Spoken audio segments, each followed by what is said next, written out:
series. Pero nakakatatlong taping days pa lang kami actually, to be honest. But, parang wala namang bago. Siguro, patagal ng patagal, mas napuprove lang that parang, so okay, before I thought he's like this. And then ngayon, he's like that pala talaga. Parang ganun po. Wala namang bago like certain quality. For 2 days mo kami magkasama sa GC din. So, I think, parang wala din ang buwan. Yun lang parang nasasanay lang magkasama. And when it comes to your characters, Escam at Piso, gaano sila ka-different or kapareho sa totoong kay Piso? Gano'n po kapareho? Kasi pito po yung personalities niya. So, parang lahat naman po sila may traits that connects to Bea. Pero yun, parang wala po akong pinpoint na specific trait din. Kasi nga, iba-iba na yung traits nilang pito. So, ayun. Pero lahat naman sila, kumbaga may nakikita na Bea-ness.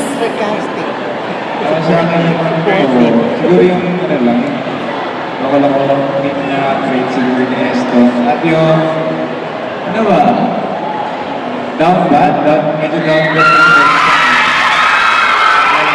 Ano siya, give all. Thank you po. Super down bad ka din talaga kapag teacher at o kapag alam sa isang tao.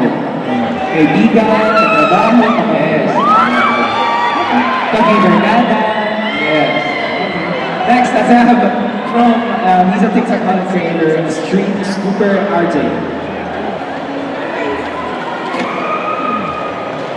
Hey RJ. Ayan. Hi po, good afternoon. Congratulations.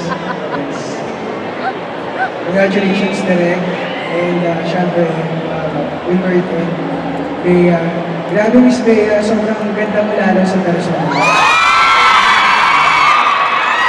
So, ang itatanong mo po muna, syempre, kapag mo na sa Young Freelance, ano yung sa tingin yung, and kay Derek na rin, Derek, ano sa tingin mo yung special element or formula, element na lang ng tambalang Wilbert and Bea para mas maging successful tayo at nakarating na tayo dito sa Love Bilance? For me, I think the, ano yung sorry, successful formula, is that it? Or, Yes, the parang element. For me, it's always the element of surprise. Kasi, it's always, when they do a scene, may ginagawa sila na hindi ko in-expect.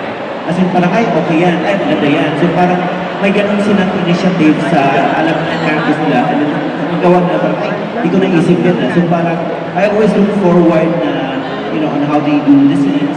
And at the same time, parang, we talk about the characters din, na, parang, tatanungin ko sila, gawin ba to? May ganito, ganyan. So, parang, doon ako nagka-drive sa ganong kind of surprises and chaos. So, and especially na mas rom-com to siya, so mas may ganong surprises. And then, ayun, yun ay yung surprise. Yun, kay Bea and kay Wilbert. So, move forward tayo ng konti, future ng konti. Since lahat naman ng successful projects and love teams ng Viva One ay nagkakaroon ng movie after successful series, kung may dream project or movie kayo ni Bea, Wilbert and Bea, Wilbert, anong klaseng pelikula or team yung pwede natin expect in the near future from you guys? Yung PMAC. Parang dream came true na po. Yung PMAC po parang sa akin, dream true na po yun sa amin. Kasi malaking movie talaga siya. And ayun, same team din yung gagawa. So, mas magaan sa akin. Hindi ako. Hindi ba ka? How about you, Miss Bea? Ayun po parang it's such a dream come true na nga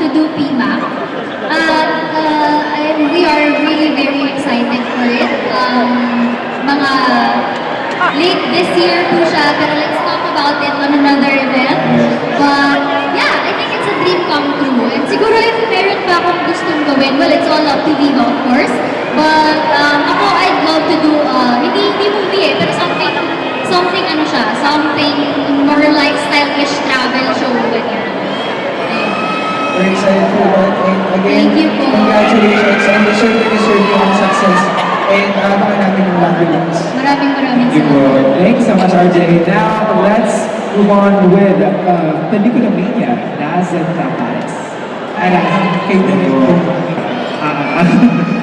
Ang difference, di na sila nag-uusap sa joke. What do you call this?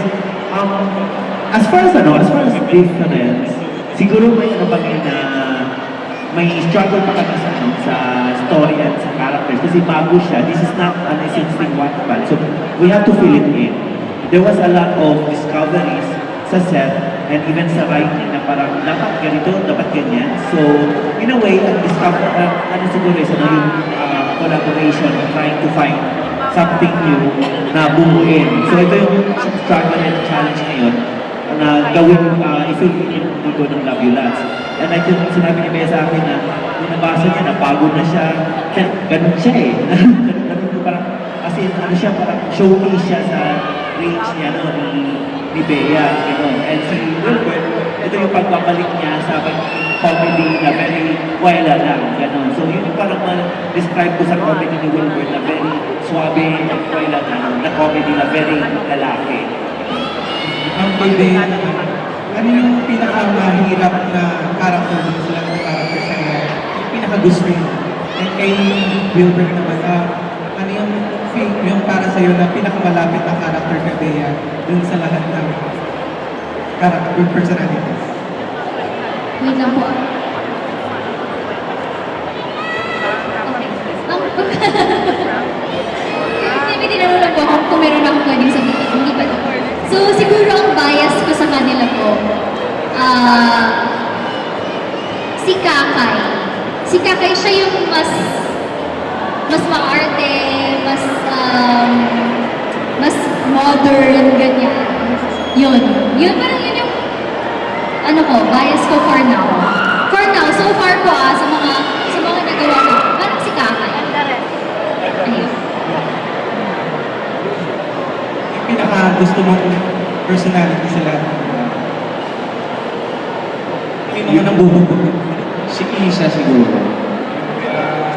Si Isa kasi, yung iba kasi very ano na eh. Like yung isa, matanda talaga. Like senior, yung isa naman, bata. Yung isa naman, nasa trailer eh.